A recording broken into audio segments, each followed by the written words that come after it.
Hello, everyone. I am Brady Briggs for another episode of the Combat Logic. Joining me today is my co-host, Justice St. Pierre. How are you, Justice? Nice to speak with you again. Doing awesome, man. Just enjoying the relatively cool weather we've been having up in Maine. Big difference from Florida. About 40 degrees. Yeah, I'm sure. I hate Can't complain. Let's start out with the prelims here. Johnny Munoz versus Jamie Simmons. Now, they both look decent throughout this fight, honestly. I'm pretty sure Simmons hurt him early on, but he ends up getting choked out in the second round. He is now 0-2 in the UFC. Do you see this fight, and what did you think of it?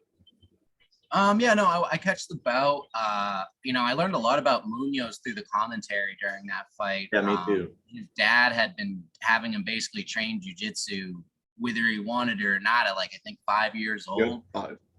And that definitely came to fruition. I thought Jamie was getting the better of him, but as soon as, the fight started transpiring more, Munoz definitely used that jiu-jitsu experience and got a really slick sub off it. Yeah, for sure.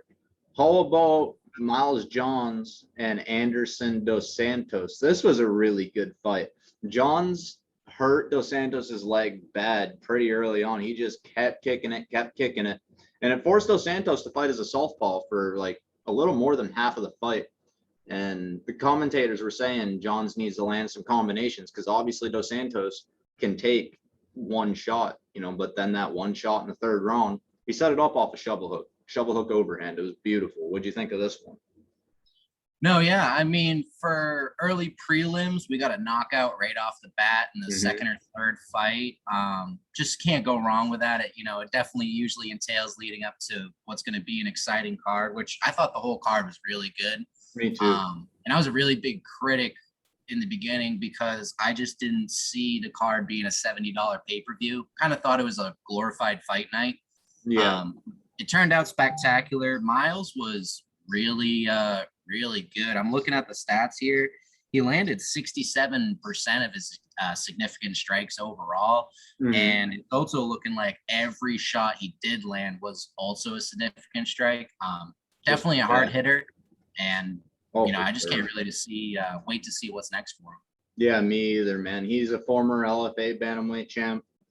He's 12-1 as a professional now. This is only his 4th win by knockout, but now he's on a 2-fight win streak with 2 KOs in round 3, securing performance of the nights in both of them. His only loss is Mario Batista, who's a pretty good talent himself. And Miles is still only 27 years old. So I'm very excited to see his future. Yeah, tons of room to grow. Bobo, finally, the coming out party of Manel Kape. Tell me about this. Man, that, it's another knee hurt around the world, really. Yeah, buddy, I loved it. It's just, and we're starting to see that a lot more in a lot of divisions as the flying knee kind of coming back with, a different style to it. It's mostly used now as a counter, it seems. And that's exactly what he did. He just basically countered perfectly with that knee. It landed him right on the money spot. And, just a damn good knee. Really. It was as beautifully as timed and placed of a flying knee as you could have.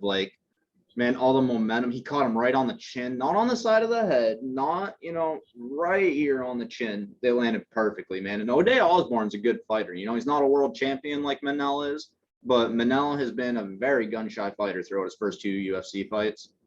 It was very good to see this out of him. I'm so glad. I'm upset he missed weight, but 3 times is a charm for him. I'm very happy about that. Yeah, absolutely. Yeah, I waited for the UFC to get a hold of him for some time. All right, Jessica Penne returned. Actually, I think she returned earlier this year, but she returned again to face former title challenger Karolina Kowalkiewicz, and had a really stunning first round finish. Go over this one with me. Yeah, I mean, Penn looked great, and Carolina just hasn't. She's never really looked like what I think a lot of people thought she was going to be. I agree. Especially, with her relations. But you just, I don't know. I almost feel bad for her because you can tell she really wants it. She wanted this win. She really needed it too. But Penn was the better girl that night, the better fighter that night. She's always been really good with her groundwork, Penn, and she definitely used that to her advantage, whereas Carolina has been always a little bit stagnant on the ground, just Yeah. not doing the proper things needed to get back up or fight back per se on the ground with good transitions.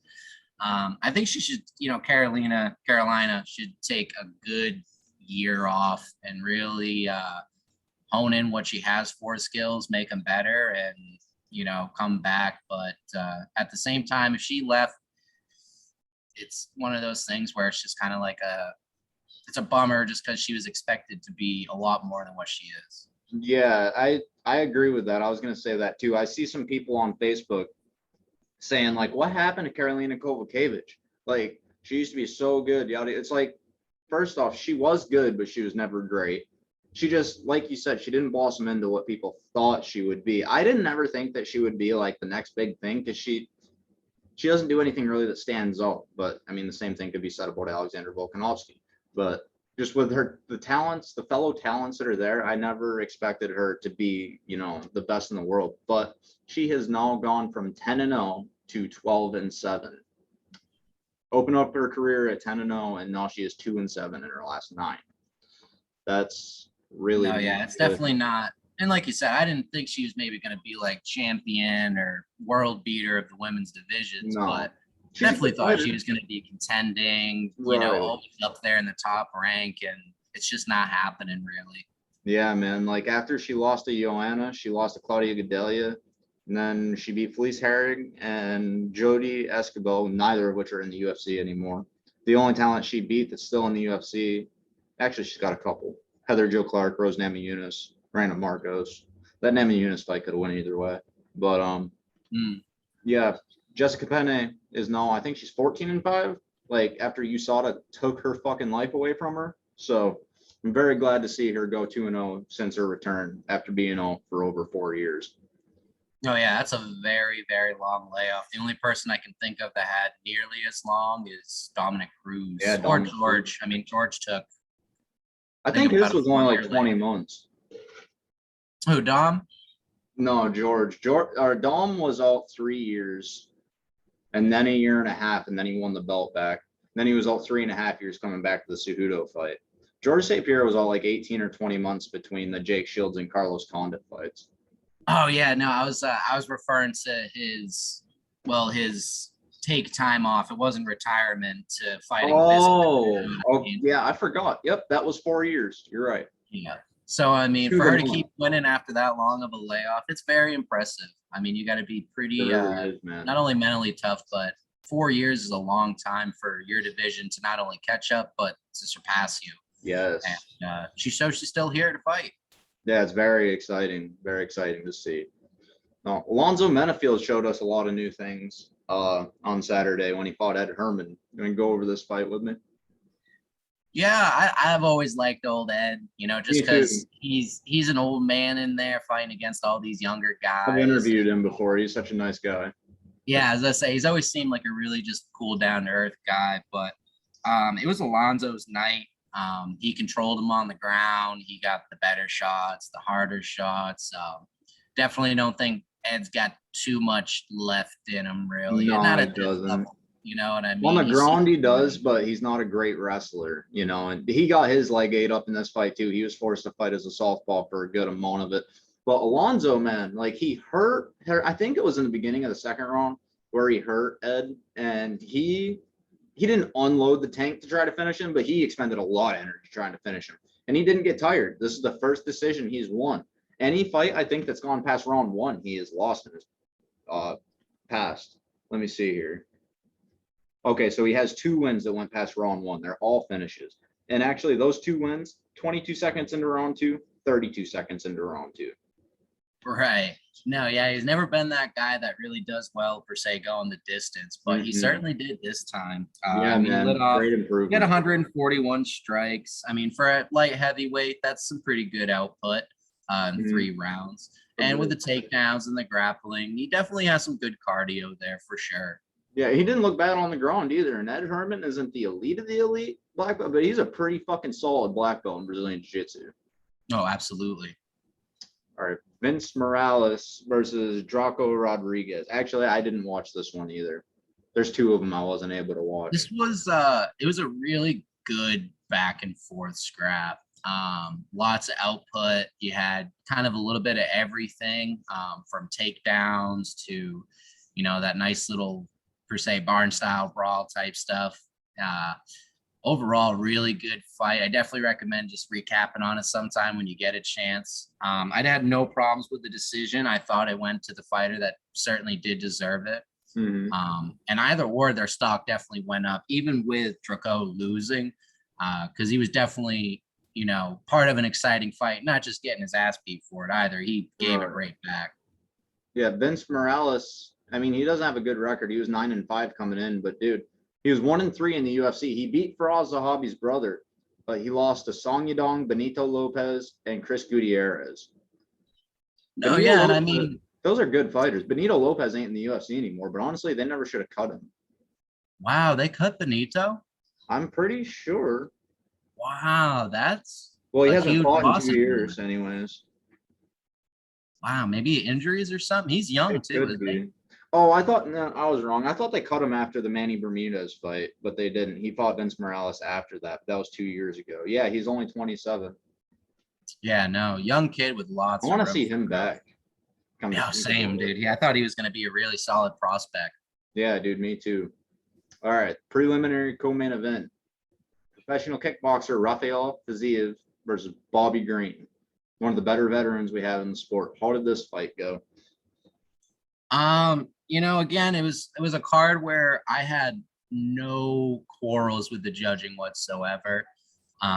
Basically, Rafael won 2 rounds to Bobby's 1.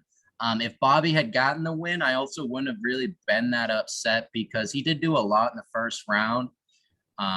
Rafael, though, most of the time had a ton of aggression. Bobby was looking really good, though. He had his hands down the entire fight, and he was avoiding punches, just doing beautiful head roll work as far as when he would get hit. And his opponent, Rafael, definitely gassed in that 3rd round. But, once you recap that fight, you'll certainly see why. This guy was bouncing around like he was 125 or something. Yeah, he's very athletic.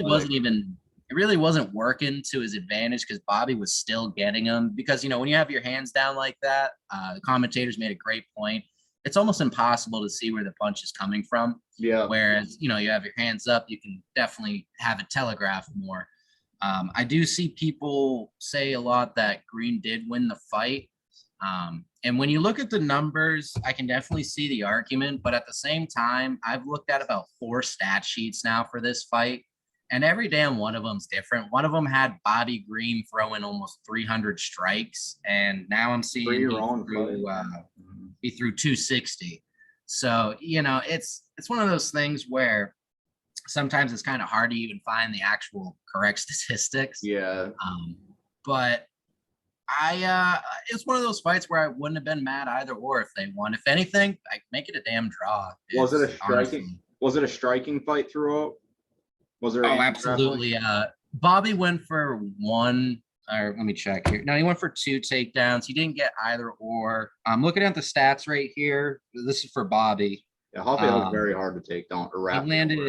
He landed 143 significant strikes out of throwing 263. Rafael landed 104 out of throwing 223. Okay. So Bobby certainly did look like he had the output, but it's just sometimes confusing to me because Rafael was definitely like that 2nd round was definitely his. The 1st round you can say is a bit of a toss-up, but I think just about every MMA media outlet had him winning the 1st as well, Rafael. So, all I can really say is I can't wait to see both men fight again. They were both super excited. Bobby Green's kind of like Michael Johnson, where he doesn't get a lot of the respect he deserves for how good he really is. He's very slick. He's just a damn good. He's very well rounded too, man. I think he's like a D3 wrestler. He's a junior college. He went to college and wrestled for somebody. He's got good striking. You're right. He keeps his hands down, kind of like Eddie Wineland, but he's so good at it. The only time that didn't work out for him was when he fought Dustin Poirier, who knocks just about everybody out these days. Dustin hits hard for 155. God, he hits so hard. Yeah, I'm gonna have to go back and watch this one because obviously he got fight of the night. No, I wasn't able to, but opening up the main card, This is the only decision I had a quarrel with. Song Yadong versus Casey Kenny. And I just want to start out by saying, like, I'm writing an article about this right now. Song Yadong opened up his UFC career. He came out at 11-4. He improved that to 15-4 with 3 finishes, 3 performance of the nights. In his last 4 fights, all 4 have gone the distance. He's 3. Hang on. He's 3-1 in his last 4, or 2-1-1. I'm sorry, 2-1-1 in his last 4. Honestly, he probably should be 0-4 in his last 4. Like, let's see. You go into the first decision. I just watched his fight with Cody Stamann. He won the first round, but got a point taken away. That's a 9-9 round. Then he lost the next 2 by getting out wrestled. That was a draw for whatever fucking reason. Marlon Vera, everyone knows Marlon Vera beat him. Then he lost to Kyler Phillips, and all this fight with Casey Kenny. Like, he didn't look bad, dude, but like Casey did more. Like, he won that fight. And now Casey's coming off of 2 split decision losses. Like, he lost the Dominic Cruz fight, but I'm not convinced he lost this fight. No, yeah, and it's one of those things where, where even though I just got done saying I saw Rafael winning, even though on the stats it does show less output, I did have Song winning just because he really landed a lot more significant strikes. By the looks of it, I hope my math's right here, 36 or 46 more. That definitely, yeah. So as far as the UFC event stats, I'm just looking at, little basic, you can't even see it really, but so total strikes, and this is for Song. He landed 121 out of 263, and 116 of those were significant strikes. And then we got Casey Kenny. He landed 85 total strikes, but only 78 of those were significant. So I think the judges really just saw Song, and it's one of those fights where I wouldn't have been too upset if Casey got the W. I think really Song stuffing 4 out of the 5 takedowns really helped him out in that regard. Yeah. But again, it's just another fight where I wouldn't have been upset if it went to Kenny. I am a little glad it went to Song because as of right now, he's China's best. He's got a bigger future in the division. Of course, besides Wei Li, but I'm just referring to men's division. Oh yeah, he's he's the best they have to offer. I think him, Li Jingliang, and Wei Li, the 3 best Chinese fighters. Like, I don't necessarily think this fight was a robbery. I'm gonna have to go back and watch it again. Probably, I was so tired that day or that night, but I saw Casey winning 2-1. It's more of a story, not only this fight, but what's going on with the judges when Song Yadong is fighting. Like, because even if this decision wasn't controversial, it was still disputed. It's a split decision, and then his last 3 were controversial too. It's like, I just don't. Absolutely. I think for Song, he's kind of cursed in that aspect. Yeah, but, like in a good way for him. Hopefully, he can just not leave it to the judges. You know what I mean? The best way to make it undisputed is to finish. You know what I mean? In most aspects. Of course, there's always the ball shot or eye poke that people will complain about, but. Yeah, I mean, for both fighters, I wish nothing but the best for both of them. I love Casey Kenny. I love his style. He's a judo and Brazilian jiu-jitsu black belt. Yep. I mean, come on. He blends them both so well, too. He fights a lot like Nakan Schultz from PFL. Oh, yeah, that's a great name. Yeah, let's see. What's the next one? Tisha Torres and Angela Hill. I wouldn't say this decision was surprising, but I thought Angela did better than lose all 3 rounds of it. What do you think of this one? I had Angela Hill not winning the decision, but I had picked her to win the fight. So did I. Very, I don't know. I just never seen too much out of Tisha to think that she could have steamrolled through, Angela Overkill Hill. Angela's made more leaps and bounds in her game than most fighters of any weight class. So that's what I thought. She fights a ton, dude. She fights a lot. I think she fought 4 or 5 times last year. Yeah, and she should be on a 5-fight win streak too. Like, she loses close decisions. Like, No, absolutely. As far as the decision, I had no quarrels with it. Tisha always seemed to do more in just about every round. Yeah, she Her did output better. was really, really good. In a 3-round fight, she threw 322 strikes to Angela's 191. And I know you can't just go off the stats, but it would Hence her just seem like nickname. every time Angela would hit her once, Tisha would come back and hit her thrice, you Hence know? the name So Tiny Tornado. yeah, no, she is a very vicious woman. And I wonder what's really going to be next for her Me as far too, as who she's going to face. because she's Um, on a 3-fight win streak now after losing 4 straight.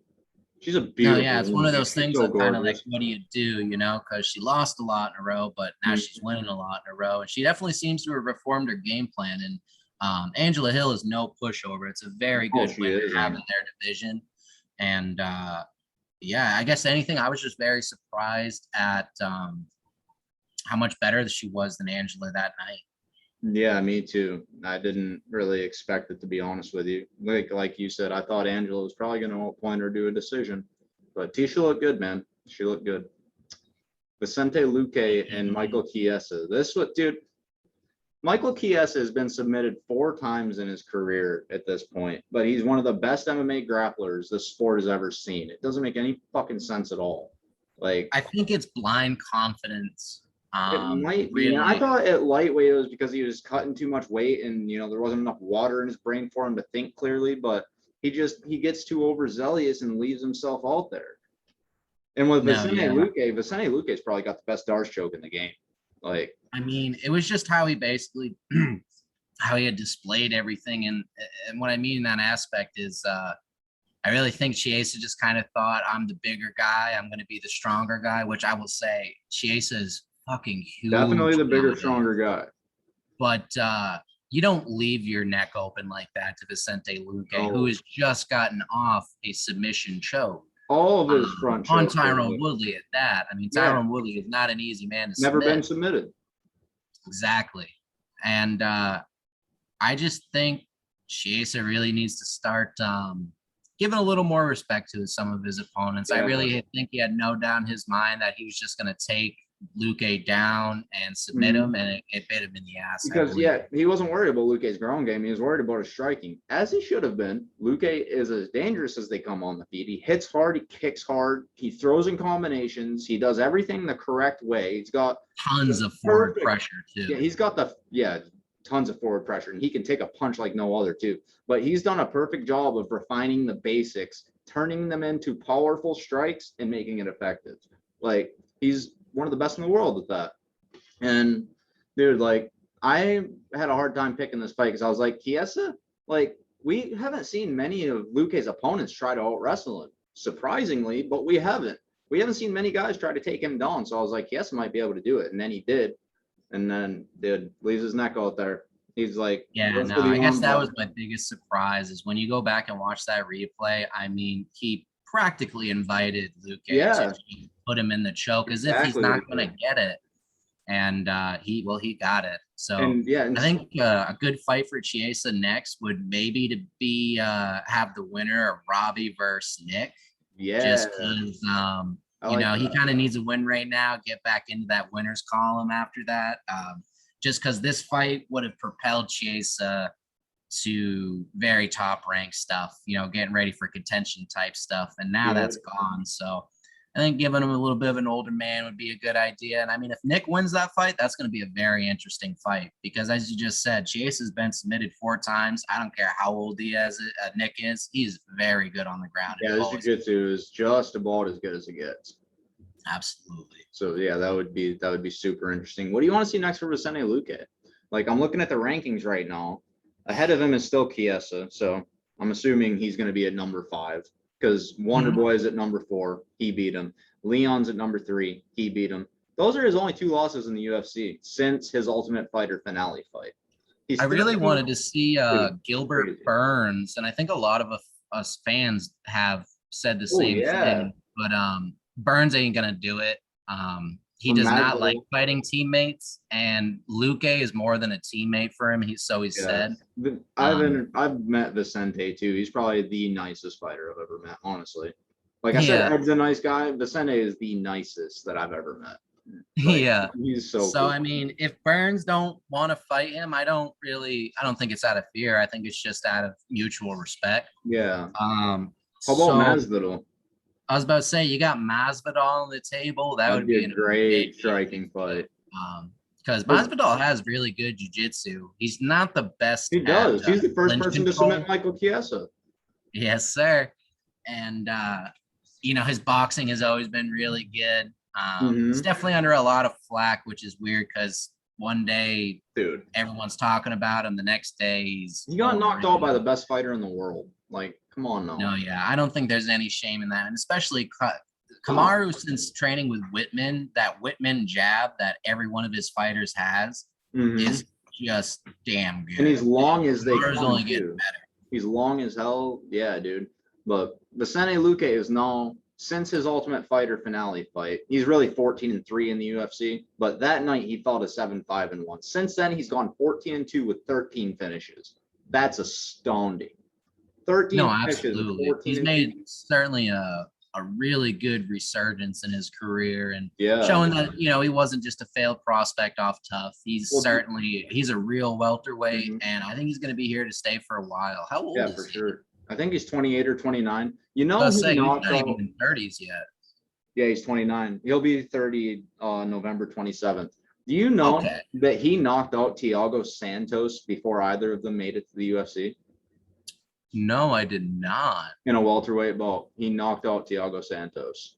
Thiago Santos's ass was making welterweight. Yeah, dude, back when he was younger, yeah. Look at Anthony Wow. Johnson, man. He did it. Like, That's crazy. That's it's like really Anthony crazy. Johnson level status right there. I remember when he was at 170. That Oh was my God. weird, man. He was got bigger 24. after that, but dude, he was way too big to be making. Like back when he moved up to middleweight after that twice, he missed weight for both of them and then ended up just going to light heavyweight. But people don't get he missed weight at welterweight twice. Anthony Johnson made the 171-pound limit 8 times. That's Which is just as just astounding. astounding, man. How he made that weight is just beyond me. It's remarkable. I hope he's okay as far as health goes, because that's the only thing I can imagine is his kidneys right now are hating him. Yeah. But what do you think of the co-main event between Jose Aldo and Pedro Munoz? Now, I think the biggest question coming in was, will Jose Aldo use his leg kicks? He didn't need to. He did. He threw like 6 of them, probably landed all of them. But what do you think of this fight? As a massive Jose Aldo fan, I have been since day one. I was Yeah, very buddy. happy with the performance. Aldo's had 2 stages in his career. You had leg kick Aldo, and now you have body shot Aldo. Yeah.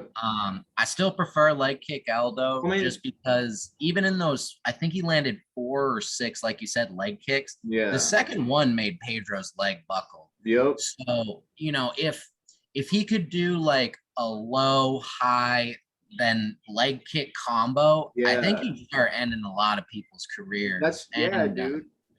I mean, a lot of people have been counting him out, and I think it's just ridiculous because, for one, he's only like 34, 35 years old. Yeah, he's 34. But who has he lost to? You know what I mean? In the world, dude. All of his losses are to world champions. Conor McGregor, 2-division champion. Max Holloway, a lot of people think is the greatest featherweight ever. What's next? Exactly. Fucking Alexander Volkanovski, a future Current featherweight champion. Yep. Marlon Moraes, 6-time world champion that he beat, but lost to. Yeah. And then next to that, Peter Yan, who, if that was not a 5-round fight, he would have beat. Like, he's still one of the best in the world. I think a lot of people discount him because he's been beat down a couple times at this point. Like Peter Yan beat him down. Max Holloway beat him down. No, yeah. It was very hard for me. Aldo's never been a guy with high output. Fun fact, that Pedro fight is the most significant strikes he's landed in a fight throughout his entire career. I heard them say that, and I didn't believe it. Like, is that really true? Don't. I want to go back and check it watch out. His watch his Ricardo Lamas fight.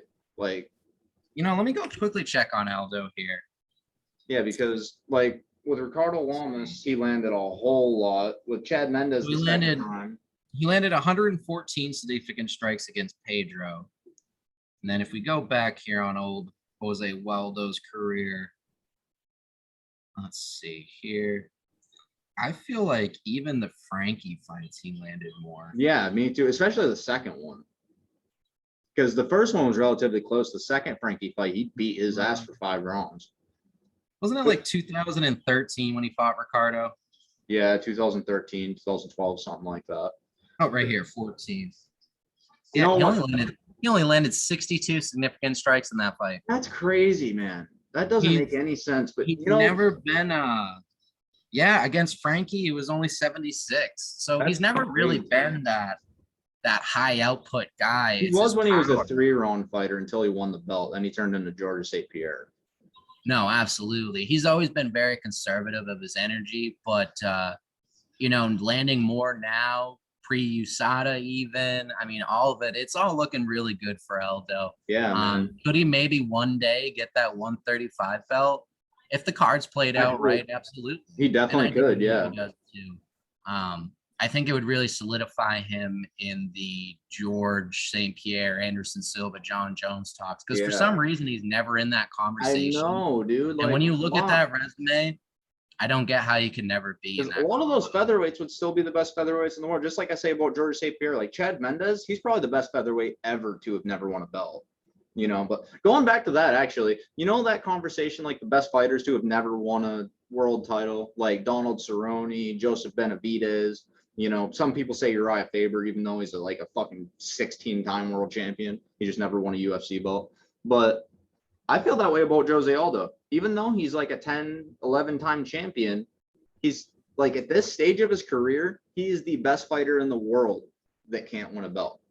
Or, not can't, but probably no, won't. Absolutely. And even if he does, he just sets another record. A good friend of mine named Dave actually brought this up that, like, for instance, if TJ wins the belt in his division, he'd be the oldest champion ever from 170 down. There's been no champion. That's crazy. I think like the oldest age for a champion in the lower divisions, like 155 and down, was 33, 34. Yeah, because all the lightweights were in their early 30s. BJ was 30 when he went out of his prime. Frankie was like 30 when he went to featherweight. Fucking Ben Henderson. Yeah, it was like all 32 and lower. No, yeah. Once you start hitting, because I mean, it's not like the heavyweight division where, if you're 38, you still got. It's so weird how that works, isn't it? But when you're that small, you're getting slower, and these guys are not getting slower throughout. No, Aldo isn't getting.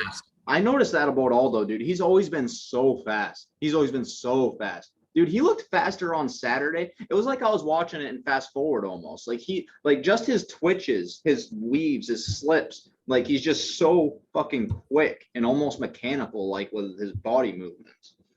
My favorite thing, honestly, about that fight was his head movement. I think it was. It was the second round. Pedro went to land this bomb. And if Aldo did not avoid it, I have no doubt in my mind that it might have not slept him, but he probably would have gotten TKO'd or very hurt at the least. And every one of those shots, Aldo just avoided really well. He's always been very defensively small. Confuse body shot Aldo with leg kick Aldo. I think that division should really be terrified. Yeah, man. And what if he brought the leg kicks back in full force and made the adjustment to throw him a foot lower? Like, dude. Exactly. This man wasn't even throwing low calf kicks back in his day. He never did. He's always thrown thigh kicks, and it's always worked. It worked in this fight. But, dude, like, all you got to do is throw a couple to someone's calf, and you're going to be able to fucking knock them off because they're not going to be able to get out of the way. Like, you throw everything so perfectly and you're so fast, they will not be able to get out of the way. That man could snap a fibula or a tibula, very easily. I have no doubt in my mind. Who do you want to see him fight next? I'm going to say I want to see him fight Dominic Cruz, rescheduled UFC 207 main event. It was supposed to be a champion versus champion bout. Aldo withdrew, and Cruz ended up fighting Cody Garbrandt instead. I want to see that. They were supposed to fight when they were the featherweight and bantamweight champs. They're both in the top 10. So yeah, as far as matchmaking goes, I had a win or lose matchup for Aldo after this fight. If he lost, I really wanted to see him fight Frankie Edgar for a third time, just because it's a new weight class. Frankie's looked really good, obviously, besides getting knocked out by one of the current best in the world. But Aldo didn't lose, so that's the exact fight I want to see too. Is Dominic Cruz. Dominic Cruz is coming off a win off Casey Kenny. It makes a lot of sense, honestly. It does, dude. And it's a legends fight. That's what it is. It's a legend versus legend fight. Hall of Fame, multiple time champ versus multiple time champ. Cruz is like a 7-8 time champ. Aldo's like a 10-11 time champ. It'd be so cool, man. Like, I don't want to see Aldo in title fights anymore. I don't want to see him in main events either. I want to see him in 5 or 3 round fights only. I think a 3-round fight between him and Dom would be really fun.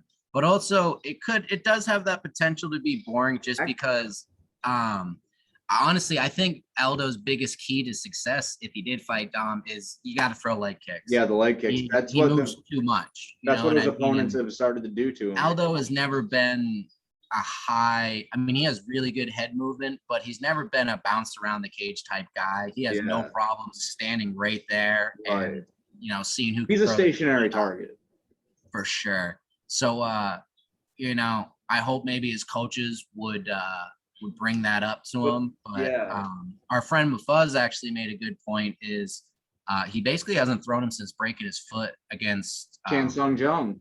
Yeah, and I was thinking that might be why he threw him in the Mendez rematch. Actually, Mendez kicked his legs a lot too, though.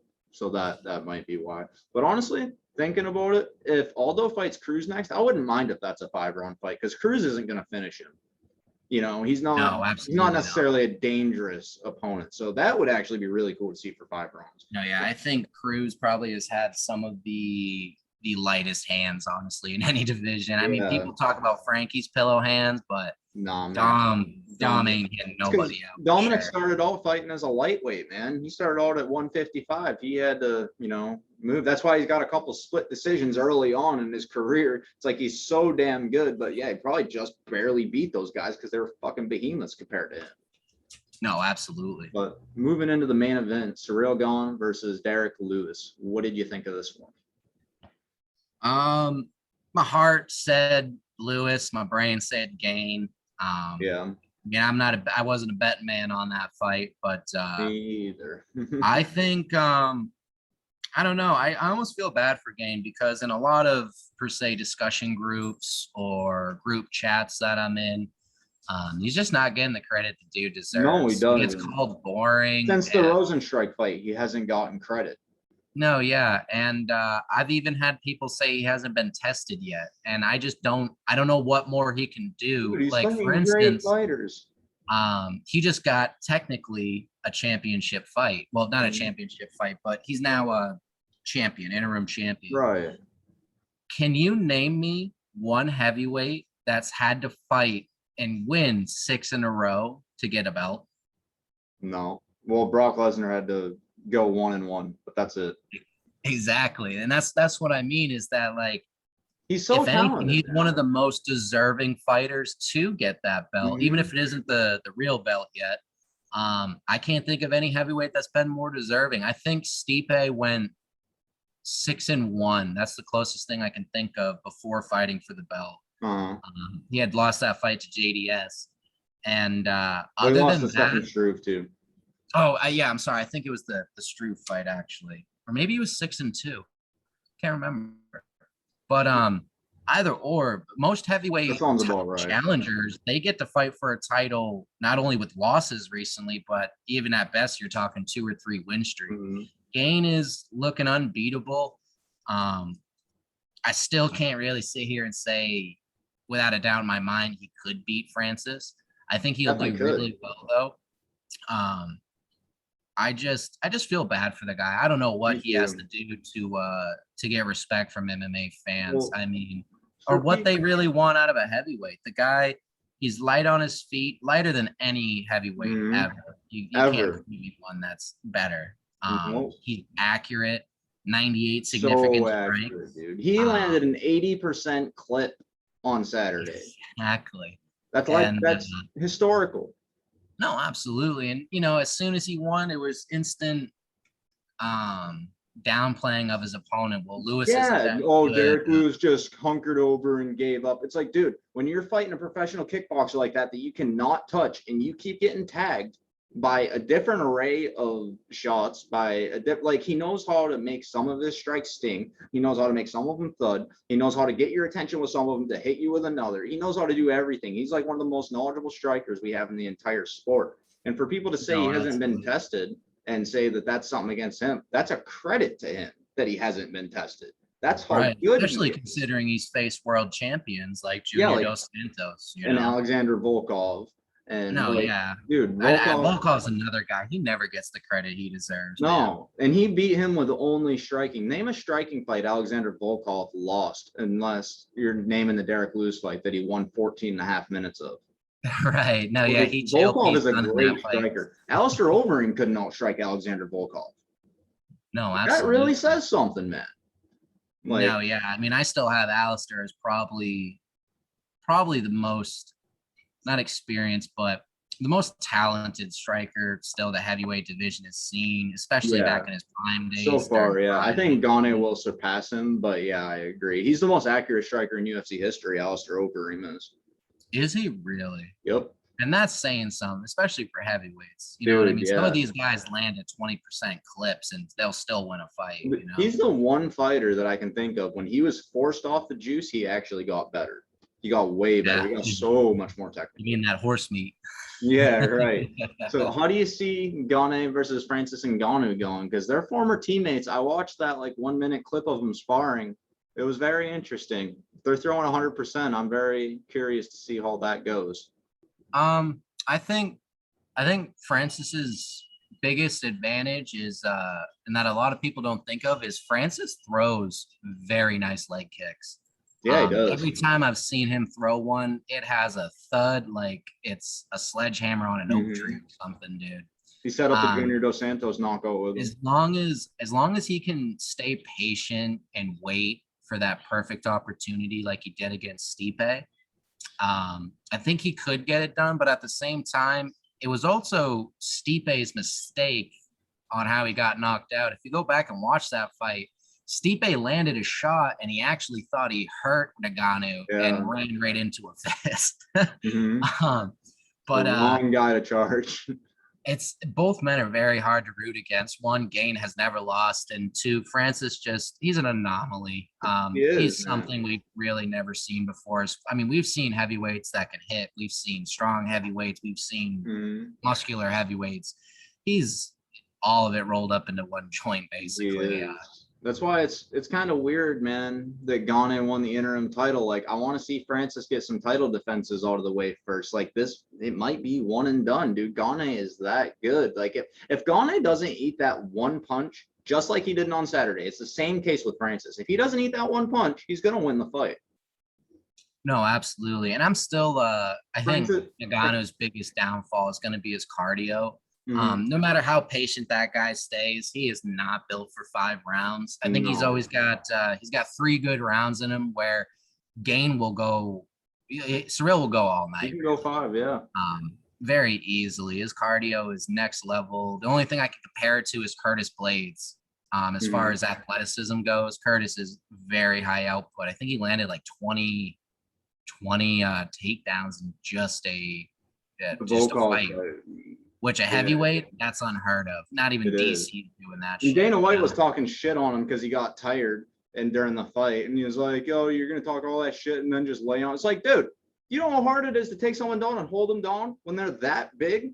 Volkov is a striker, but he's always had, I wouldn't say he's always had. He's really refined his takedown defense as he's gotten older. And it was very impressive, man. It was incredibly impressive. But, I guess, as far as past the victory, Ciryl just needs to keep bouncing like he's been doing. I don't find it boring personally, but me either. I love watching footwork. It's kind of like calling Dominic Cruz boring. I just don't understand how someone could. People have though. Yeah, or Khabib Nurmagomedov, not the footwork thing, but I don't know how anyone in the world that's the best could be boring. It's hard. It's hard to do like that Khabib shit, with man. John Fitch. You know what I mean? John Fitch is a human blanket, whereas Khabib, he was aggressive. Even his shots where he wasn't postured up could fuck you up. Yeah, he would put him through an organ grinder when he was on top of him. Oh, absolutely. Yeah, man. But I appreciate you for coming on and talking about the recap with me. Let's see I don't think we have any fights coming on this weekend. Not UFC We got one bouts in PFL, but I don't think we got anything UFC. We got some PFL coming on. That's great. I wrote all this shit down like a month ago, but I need to find that notebook. All right, so we'll do a PFL lead up if you want. Yeah, absolutely. I'm down, man. All right, bud. I appreciate you. Thank you all for watching. Like and subscribe. We will see you soon. Thanks, Justice. Have a good one.